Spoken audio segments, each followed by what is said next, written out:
ప్రవర్తించలేదా, తెలుగుదేశం నాయకులు మమ్మల్ని అనలేదా అని వైసీపీలు అనొచ్చు. అన్నప్పుడు మీరు అధికారంలో ఉన్నప్పుడు వాళ్ళ మీద కూడా పడ్డారు కదా. అందువల్ల వాళ్ళ అధికారంలో ఉన్నప్పుడు మీ మీద పడుతున్నారు. సో అందువల్ల అసలు ఒకటి అసభ్యంగా అధికారం ఉంది కదా అని ఎట్లా పడితే అట్లా మాట్లాడవచ్చా? మాట్లాడినప్పుడు అనివార్యంగా కేసులు వేరే వాళ్ళ అధికారంలోకి వచ్చినప్పుడు ఎదుర్కోక తప్పదు. అయితే ఏం జరుగుతుంది? నిజంగానే అసభ్యంగా మాట్లాడుకోవడం కొత్త నా రాజకీయాల్లో. పోసాని కృష్ణమురళి మొదటి వ్యక్తి కాదు, చివరి వ్యక్తి కాదు, చాలా ఘోరంగా రోజు మాట్లాడుకుంటారు కదా. మరి అలా మాట్లాడుకున్న వాళ్ళందరిపైన కేసులు పెట్టారా అంటే పెట్టకపోవచ్చు. వాళ్ళు టార్గెట్ చేసుకుని కొంతమందిని వ్యవస్థలో కొంతమంది పైన అటాక్ చేయొచ్చు కూడా అధికారంలో ఉన్నవారు. బట్ ఏదన్నా ఏమవుతుంది అంటే అల్టిమేట్గా అబ్యూజివ్ టాక్ ఏం యావజ్జీవ జైలు శిక్ష పడుతుందా, ఉరి శిక్షలు పడతాయా? అది అబ్యూజివ్గా మాట్లాడినందుకు దానికి తగ్గట్టు ఆ సెక్షన్ల ప్రకారమే పడుతుంది. But process is the punishment. ఇప్పుడు ఈ పోలీస్ స్టేషన్ల చుట్టూ తిరగాలి, కోర్టుల చుట్టూ తిరగాలి, కొన్ని రోజులు జ్యుడిషియల్ రిమాండ్లో ఉండాలి. ఒకవేళ బెయిల్ కనుక లభించకపోతే బెయిల్ కోసం ప్రయత్నం చేయాలి. ఈ ప్రాసెస్ ఇస్ ద పనిష్మెంట్. ఇది కనీసం ఒక డిటరెన్స్ లాగా, అంటే ఎదుటి వాళ్ళు ఇలా మాట్లాడకుండా ఉండటానికి ఒక ఎగ్జాంపుల్గా ఉపయోగపడుతుంది అనేది ఒక రాజకీయ వ్యవస్థలో ఒక డైమెన్షన్. ఇక నాలుగవ ఫ్యాక్టర్ ఇది కక్ష సాధింపు అని. కక్ష సాధింపు అంటే రాజకీయాల్లో కక్షలు ఉంటాయి, సాధింపులు ఉంటాయి, కానీ అల్టిమేట్గా ఇది బేస్డ్ ఆన్ ఎ ఫ్యాక్ట్ అనేదే ప్రధానం. కక్ష సాధింపులు ఉంటాయి, అధికారంలో ఉన్నప్పుడు మాఫీలు ఉంటాయి, కేసులు అధికారం పోగానే కేసులు తారుమారవుతుంటాయి.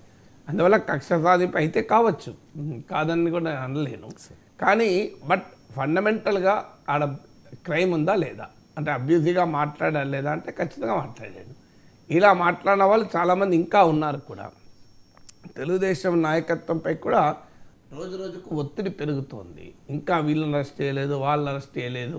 ఇప్పుడు వల్లభనేని వంశీ అరెస్ట్ అయ్యేంత వరకు చాలా తీవ్రమైన ఒత్తిడి. చిన్నందిగామ సురేష్ అరెస్ట్ చేశారు, జోగి రమేష్ అరెస్ట్ చేశారు, మళ్ళీ వంశీని ఎందుకు ముట్టుకోరు?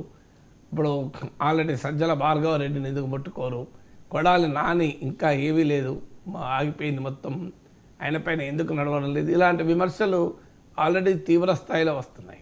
అసహనం తెలుగుదేశం అనుకూలంలో శ్రేణుల్లో అసహనం. మీకు ఆంధ్రజ్యోతి పేజ్ 1 చూస్తే అర్థమవుతుంది అసహనం. టీడీపీ అనుకూలం లేదు అలా అంటే ఒప్పుకోరు. వైసీపీ వ్యతిరేక టీవీ ఛానల్స్లో చూడండి మీరు, వాళ్ళ డిబేట్లలో కూడా తెలుస్తూ ఉంటుంది ఈ అసహనం. ఏంది ఇంకెంతకాలం, ఇన్ని రోజులైంది అధికారంలోకి వచ్చి, వీళ్ళని ఎందుకు లోపలేయలే, వాళ్ళని ఎందుకు లోపలేయలే అని. అందువల్ల ఈ లోపలేయకపోవడం వల్ల బహిరంగంగానే టీడీపీలో అసహనం పెరుగుతోంది. అదే కాకుండా టీడీపీలో ఉండే అసహనం ఏంటంటే అసలు పోసాని కృష్ణమురళి, వల్లభనేని వంశీ, వైసీపీ నేతలే కాదు, అసలు తమను ప్రశ్నించే ఎవరిపైనా అయినా కూడా అసహనమే. అసలు ప్రశ్నించకూడదు. మేము మెచ్చుకుంటే మెచ్చుకోవాలి, మేము తిడితే తిట్టాలి, మేము మోడీని పోయినప్పుడు మీరు పొగడాలి, మీరు మోడీని మేము నోటికొచ్చినట్టు అన్నప్పుడు మీరు కూడా నోటికొచ్చినట్టు అనాలి. మీరు చంద్రబాబు నాయుడు ఏం మాట్లాడుతున్నాడో చూసి అందుకు అనుగుణంగా మీరు మాట్లాడాలి తప్ప మీరు ఇంకో డిఫరెంట్గా మాట్లాడితే మిమ్మల్ని జగన్ ఖాతాలు వేస్తాం, మీ సంగతి తెలుస్తాం అనేటువంటి ధోరణి తెలుగుదేశం శ్రేణుల్లో పెరిగాయి. ఇప్పుడు నాలాంటి వాళ్ళపైన కూడా నా ఫోన్లు మెసేజ్లు వస్తుంటాయి, నిన్ను కూడా అరెస్ట్ చేస్తాం, లోపలేస్తాం, పోలీస్ స్టేషన్లు తిప్పుతాం అంటే నేను నవ్వుతూ అంటుంటా, తొందర చేయండి ఆ పని ఏదో అని. ఎందుకంటే అది ఆ స్థాయిలో అసహనం. మమ్మల్ని ఎవరు ప్రశ్నించకూడదు అంతే. మరి ఇతను ఎవరు ఏంటి అబ్యూజ్గా నేనేమైనా మాట్లాడిన ఎన్నడన్నా నా జీవితంలో అబ్యూజ్గా మాట్లాడలే. చంద్రబాబు నాయుడు మంచి చేసినప్పుడు మెచ్చుకుంటూ కూడా మాట్లాడాను. ఇటీవలనే ఆంధ్రప్రదేశ్లోకి టెస్లా రావడాన్ని చంద్రబాబు నాయుడు లోకేష్ల కృషిని అభినందిస్తూ కూడా మాట్లాడాను. కానీ మాకు అనవసరం, మీరు మమ్మల్ని మేము ఏదంటే అది అనాలి అంతే. మేము మోడీని నోటికి వచ్చినప్పుడు అన్నప్పుడు మీరు కూడా అనాలి, అది తప్పంటారు మీరు. లేదు ఇప్పుడు మోడీని పొగిడితే తప్పంటారు మీరు. మీకంటూ ఒక స్టాండ్ ఉండొద్దు, మేము ఏమి చెప్పితే అదే చేయాలి. మేము కూటమి ఆంధ్రప్రదేశ్కి చాలా బాగా చేస్తున్నప్పుడు బాగా చేస్తున్నాలి, అసలు ఏం చేయడం లేదంటే ఏం చేయడం లేదనాలి. ఇప్పుడు 2014 నుంచి 18 వరకు బాగా చేస్తుందన్నారు, శాసనసభలో తీర్మానాలు చేశారు, అప్పుడు బాగా చేస్తుందనాలి. మళ్ళీ 18లో సడన్గా ఒకరోజు చంద్రబాబు నాయుడుకి ఇదేదో రాజకీయంగా నష్టమవుతుంది అనుకున్నాడు, ఎన్డీ నుంచి బయటకు వెళ్ళి అసలు అన్యాయం చేస్తున్నాడు ఆంధ్రప్రదేశ్కి అన్నారు. మళ్ళీ మనం అన్యాయం చేస్తుందనాలి. మళ్ళీ ఇప్పుడు అసలు కేంద్ర సహకారంతోనే కదా ఆంధ్రప్రదేశ్ గట్టెక్కుతోందని మళ్ళీ అంటున్నారు, మళ్ళీ అదే అనాలి.